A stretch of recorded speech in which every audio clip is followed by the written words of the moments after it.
आरती आई है कहानियां सुनाने और आज की कहानी है द रेंट बॉयफ्रेंड जिसे लिखा है पवन देओरे ने। तो चलिए सुनते हैं कहानी का तीसरा एपिसोड। मान लीजिए यार, अब हमारी कहानी और उनकी गाड़ी दोनों मुंशी होटल तक पहुंच चुके हैं। रास्ता तो बस 10 मिनट का था, पर क्या करें, ट्रैफिक की वजह से उन्हें आधा घंटा लग गया था और ऊपर से वो गाड़ी पार्किंग के लिए जगह भी नहीं थी। बड़ी मुश्किल से एक जगह गाड़ी पार्क करने के बाद और दो लोगों से पूछताछ करने के बाद उनके बिल्कुल सामने खड़ी मुंशी होटल पर उनकी नजर गई। इस रास्ते से दिन में 50 बार गुजरने के बाद भी उनको इस जगह के बारे में नहीं पता था। मुंशी होटल की होर्डिंग ना के बराबर दिख रही थी और समझ आ रही थी कॉलेज हॉस्टल के कुछ लड़के वहाँ चाय पीने आए थे। एक छप्पर के नीचे होटल बेहद साधारण सी जगह पर थी। दिव्या और निशा की आंखें तो बस फटी रह गई थी। तू सच कह रही थी, यहाँ हम में से कोई भी नहीं आएगा, निशा ने उसे मुस्कुराते हुए कहा। मानसी, ओए मानसी, बाहर आना, हम पहुंच गए हैं, निशा ने उसे बाहर बुलाया। मानसी जो इतने समय से अपने कानों में ईयरफोन डाले बैठी हुई थी, वो बाहर आई और बाहर आकर वो भी दंग हो गई। ये कौन सी जगह है और हम उसे यहाँ मिलने वाले हैं? वो चौंक कर बोली।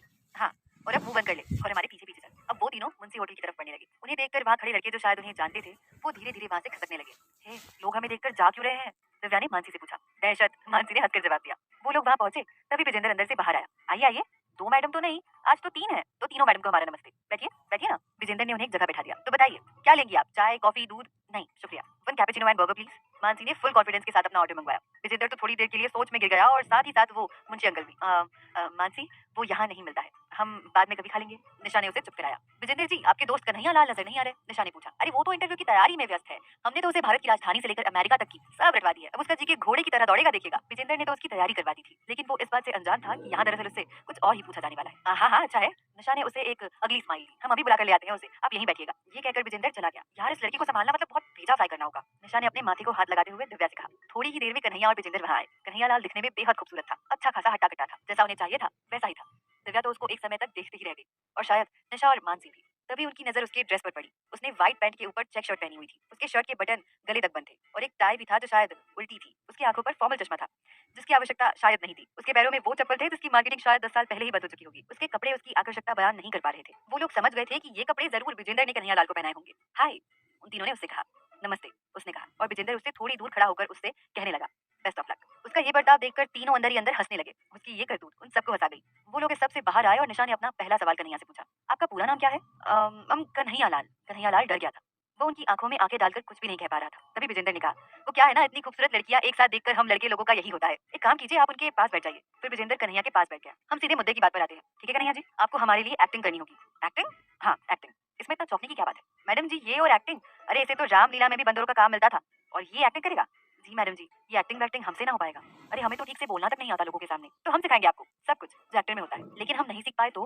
लेकिन काम कहाँ करना है, फिल्म में या कहीं और? विजेंद्र ने बात को पलटाया। नहीं तो कहा, एक्चुअली ये आधा काम हुआ, तुम्हें हमारे लिए एक और काम करना होगा। कौन सा काम? विजेंद्र ने शक भरी निगाहों से उनकी तरफ देखा। तुम्हें दिव्या का बॉयफ्रेंड बनना होगा। निशा ने आखिरी शब्द उत्साह से कहे, लेकिन उन दोनों के तो तोते उड़ गए थे।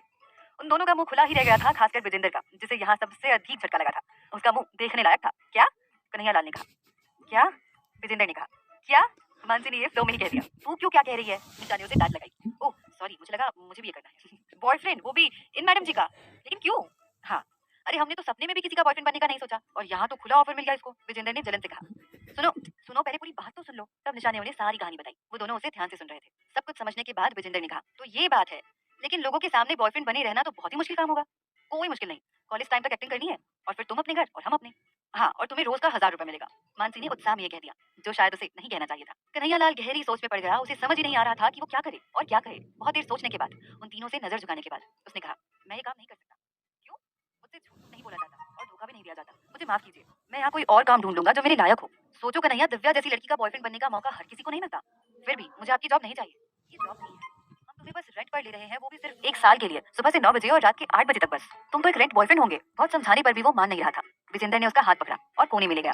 अरे मूर्ख लड़का, जब किसी के पीछे भागे तब वो होता है लोफर, लेकिन जब लड़की तुझे अपना बॉयफ्रेंड बनाना चाहती है तो ये तो तेरे लिए ऑफर है। और वैसे भी बॉयफ्रेंड बनने का पैसा हर किसी को नहीं मिलता। और आज तक कौन सी लड़की ने तुझे घास तक डाली है? बनारस में रहते तो साला कुंवारे ही मर जाते। अब भी वो मान नहीं रहा था। तब इतनी ही देर में शांत और सब कुछ देख रही दिव्या उसके पास आई। उसका हाथ पकड़ के उसकी आंखों में आंखें डालकर धीमी आवाज से उससे कहने लगी, मुझे तुम्हारी मदद चाहिए, मुझे इस मुश्किल से बस तुम ही बाहर निकाल सकते हो, प्लीज। फिर कन्हैया लाल ने धीरे से आंखों में आंखें डालकर कहा, नहीं, मैं आपकी कोई मदद नहीं कर सकता। उसने उसका हाथ अपने हाथ से हटाकर वहां से चला गया। रुको तो, अरे यार, विजेंद्र उसका पीछा करने लगा। वो तीनों तो बस उसे देखते ही रह गए। उन्हें तो विश्वास ही नहीं हो रहा था कि कोई लड़का दिव्या का बॉयफ्रेंड बनने के लिए मना कर दे। वो सब हैरान थे। अब जानना ये है कि कन्हैया लाल आखिर कैसे मानेगा, कौन सी चीज उसे मजबूर कर देगी। ये सब जानना होगा हमारा द रेंट बॉयफ्रेंड के अगले एपिसोड में।